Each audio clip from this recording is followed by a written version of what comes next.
Ο επαγγελματικός προσανατολισμός για πολλούς γονείς σημαίνει το να χορηγηθούν κάποια τεστ, κάποια ερωτηματολόγια, προκειμένου να διερευνηθούν οι τάσεις, οι ικανότητες, τα ενδιαφέροντα και οι δεξιότητες των εφήβων.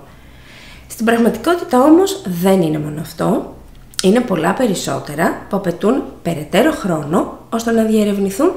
όλες οι δεξιότητες που απαιτούνται έτσι ώστε να συνθεθεί το κομμάτι του επαγγελματικού προσανατολισμού ολοκληρωμένο. Ένα εύρος δεξιοτήτων που χρειάζεται να διερευνηθούν είναι οι δεξιότητες λήψης απόφασης, οι δεξιότητες προσαρμοστικότητας, οι δεξιότητες γνωστικής ευελιξίας, οι δεξιότητες της ψυχικής ανθεκτικότητας,